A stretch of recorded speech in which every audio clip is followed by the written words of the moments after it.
Bismillahirrahmanirrahim. Alhamdulillahilladzi an'amana bi ni'matil imani wal islam wa nusallimu ala khairil anam sayyidina Muhammadin wa ala alihi wa sahbihi ajma'in, amma ba'du.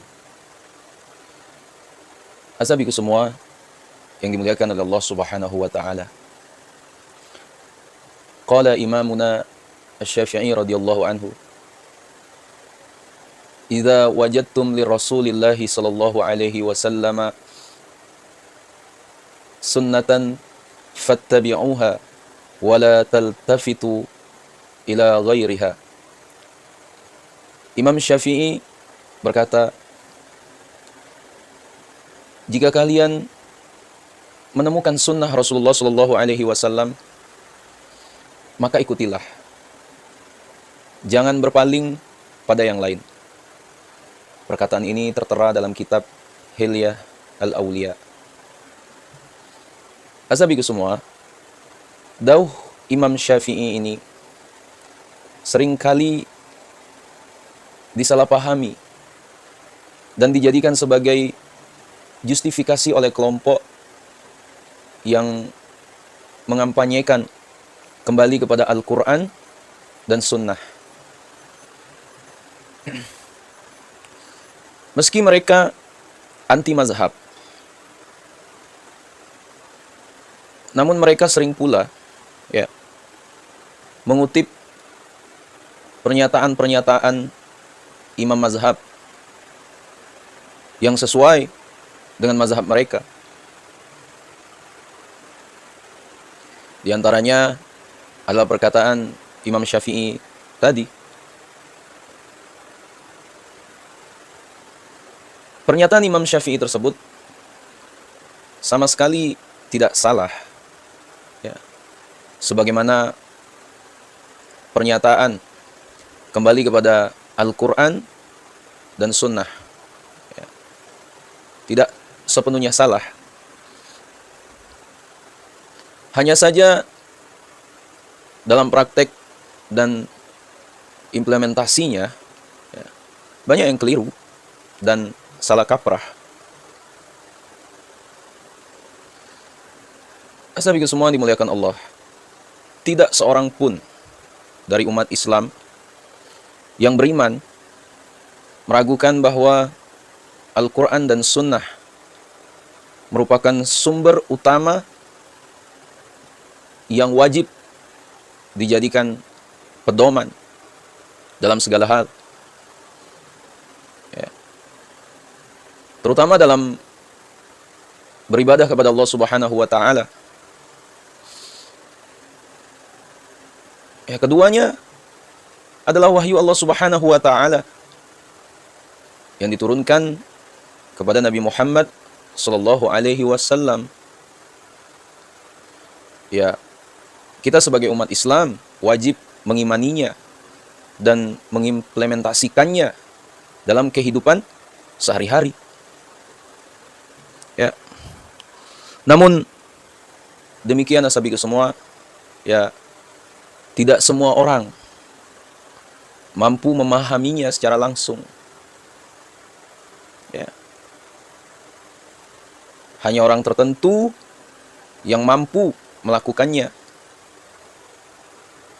yaitu orang-orang berilmu yang telah sampai pada level mujtahid. Sudah sampai belum level kita? Orang non-mujtahid seperti kita, awam, tidak bisa memahami keduanya secara langsung. Dengan alasan tersebut, ulama sepakat bahwa orang awam wajib bertaklid, ikut kepada orang yang ahli, yaitu mujtahid. Sabiku semua, lantas bagaimana maksud sebenarnya dari perkataan Imam Syafi'i tadi? Al-Imam Al-Baihaqi dalam kitab Manaqib Asy-Syafi'i itu menyebutkan an Amri ibni Sufyan bin Muhammad as-Saghri qala sami'tu abi yaqulu ra'aitu Muhammad bin Adris asy-Syafi'iyya jalisan 'inda ibni Uyainah wa kana idza jalasa 'indahu jalasa mutarabbi'an kajalsatil qudah faqala rajulun li ibni Uyainah innaha huna yarawna kaza ya'ridu bisyafi'i wa malika faqala ibnu Uyainah ma uhibbu ay ya'tiyani man yaqulu bihadzal qaul faqala asy-Syafi'i li ibni Uyainah ya Aba Muhammad laisa hadza min sana'atika innama sana'atukal haditha wa innama hadza li ahli an-nazar fasakata Sufyanu wa ta'ta'a ra'sahu fama ra'aitu ibna Uyainata ba'da zalik illa mu'azziman lahu wa mukriman. Dari Amr bin Sufyan bin Muhammad As-Saghri, dia bercerita, aku mendengar ayahku berkata, aku menyaksikan Imam Syafi'i duduk di samping Ibnu Uyainah. Imam Syafi'i selalu duduk bersila saat berada di samping Imam Ibnu Uyainah. Kemudian ada seorang bertanya kepada Imam Ibnu Uyainah, sesungguhnya di sini ada beberapa orang yang berpendapat seperti ini, menyindir Imam Syafi'i dan Imam Malik. Imam Ibnu Uyainah mengatakan, aku tidak akan senang bila orang yang berpendapat seperti ini datang kepadaku. Lantas Imam Syafi'i berkata kepada Imam Ibnu Uyainah, hei Abu Muhammad, ini bukanlah bidang kamu. Bidang kamu adalah hadis. Sedangkan ini adalah bidang orang yang memiliki kapasitas olah pikir. Imam Ibnu Uyainah pun diam, sembari menundukkan kepala. Setelah kejadian itu, aku tidak pernah melihat Ibnu Uyainah, kecuali beliau selalu memuliakan Imam Asy-Syafi'i. Ashabi semua. Wa an Ahmad bin Muhammad bin binti Asy-Syafi'i qala sami'tu abi wa ammi yaqulani kana Sufyan bin Uyainah idza ja'ahu syai'un min at-tafsiri wal futya yas'alu an hal tafata ila Asy-Syafi'i qala silu hazal fata.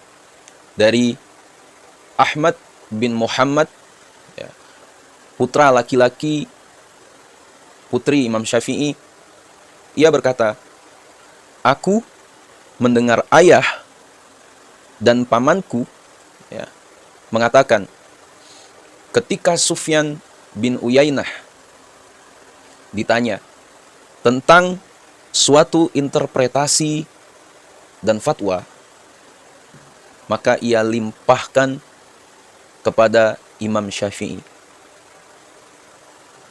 Imam Ibnu Uyainah berkata, tanyakanlah kepada pemuda ini.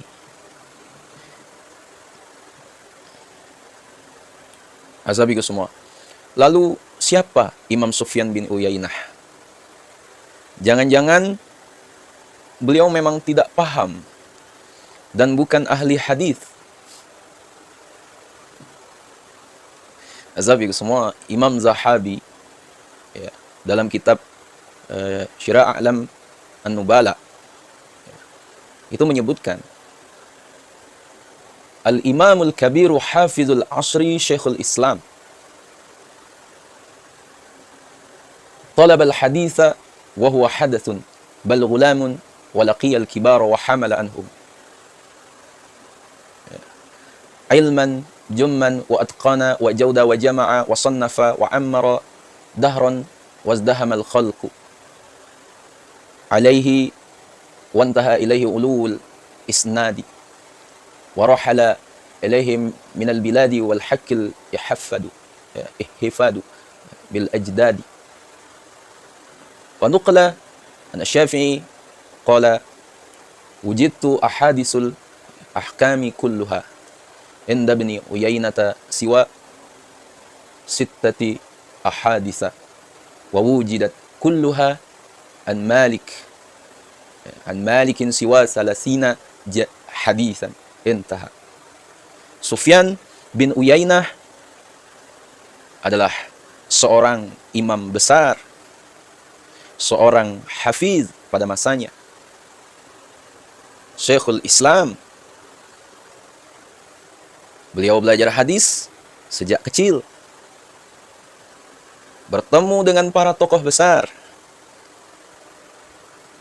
mengambil banyak ilmu dari mereka, menguasai dengan baik dan dalam, menyeleksi kualitasnya, mengompilasikannya, menyusunnya, dan mengkonstruksinya bertahun-tahun. Orang-orang berebut datang padanya.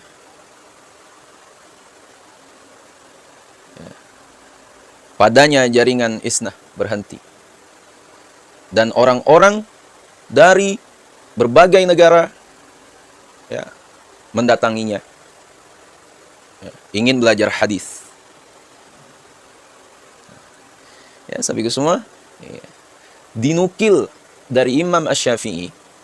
Ya, beliau berkata, aku temukan seluruh hadis ahkam. Ya. Hadis-hadis berkaitan dengan hukum praktis pada Imam Ibnu Uyainah, kecuali 6 hadis. Aku temukan semuanya pada Imam Malik, kecuali 30 hadis. Azzabiku semua dimuliakan Allah Subhanahu wa taala. Dari keterangan yang disampaikan Imam Zahabi tersebut, ya, kita tahu bahwa Imam Sufyan bin Uyainah bukanlah orang biasa, ya, dan bukan ulama kaleng-kaleng. Ya, beliau memang benar-benar seorang ahli hadis, ya, yang telah dikenal oleh banyak orang, ya, dari berbagai negeri. Ya, bahkan ya, Imam Syafi'i lebih banyak mengambil hadis, ya, terkait hukum praktis dari beliau, ya, daripada Imam Malik. Ya.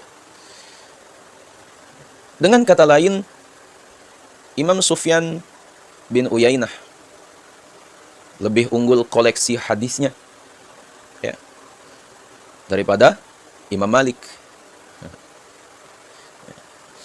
Imam Malik hanya unggul, ya, dari aspek perawi, ya, dari aspek perawi saja, ya, sebab beliau meriwayatkan dari Imam Nafi' dan Al-Imam Sya'id Al-Maqburi, ya, yang disebut oleh para ahli hadis sebagai riwayat paling terpercaya.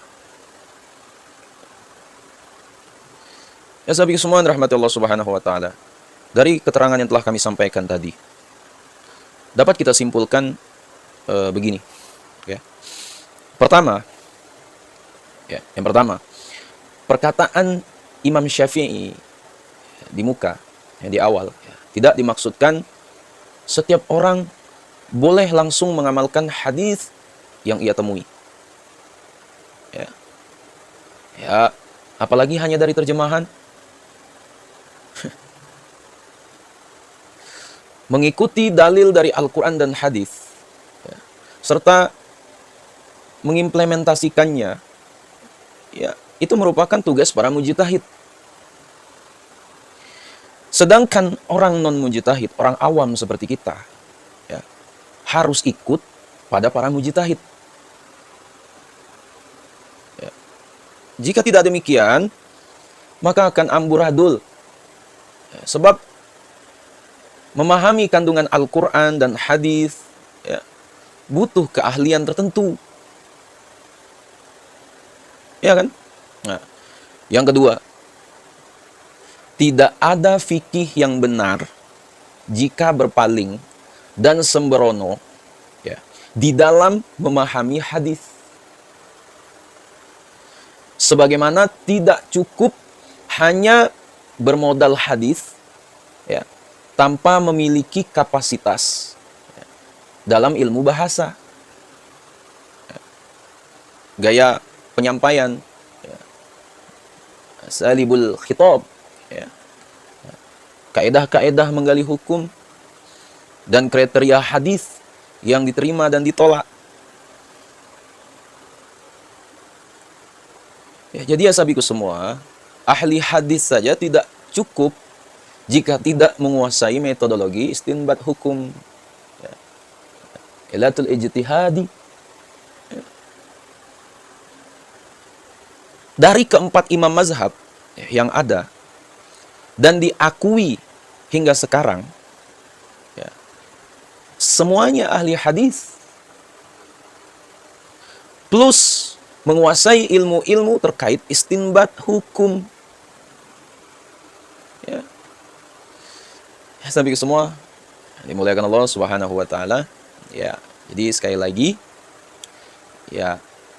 ayo pahami lagi, belajar lagi, mendalam lagi dalam beragama ini. Apalagi kalau kita cuman bermodal terjemah teks, waktu bahaya sekali ya sahabiku semua. Memang benar kembali kepada Al-Quran dan hadis, memang benar. Tapi kita bukan ahlinya. Perlu orang yang pro dalam memahami sebuah ayat dan Al-Quran. Enggak bisa langsung teks. Perlu ada lagi yang menjabarnya, itu ulama, para imam mujtahid, yang dimana mereka sudah sampai makomnya ke sana. Sedangkan kita, orang awam, hafal Quran enggak, hafal hadis juga enggak, hafal hadis cuma modal terjemah saja, memahami hadis langsung teksnya saja, dan juga kita juga bukan imam mujtahid, dan syarat-syarat orang berijtihad itu ada, dan orang yang disebut dengan imam mujtahid itu ilmunya harus luar biasa lah kita. Siapa kita? Udah sampai kita ke sana. Maka kita perlu bermazhab asabiku semua. Setidaknya mengikuti mazhab Imam Syafi'i. Karena mayoritas di Indonesia ini mazhab Syafi'i. Dari zaman orang tua kita dulu, dari zaman Syekh Khalil Bangkalan, dari zaman Kiai Haji Hashim Asy'ari, terus sampai Kiai Haji Muhammad Zaini Abdul Ghani Bagrus Kumpul. Dan mayoritas yang ada di Indonesia itu bermazhab Imam Asy-Syafi'i, dan berakidah mengikuti Imam Asy'ari wa Maturidi. Nah, itu tadi. Sampai ke semua dimuliakan Allah, yang mungkin itu telah kami sampaikan. Sekiranya video bermanfaat, jangan lupa share pada orang kita cintai, dan juga jangan lupa share ke akun media sosial kalian yang lainnya agar jauh lebih bermanfaat lagi. Wallahu a'lam. Assalamualaikum warahmatullahi wabarakatuh.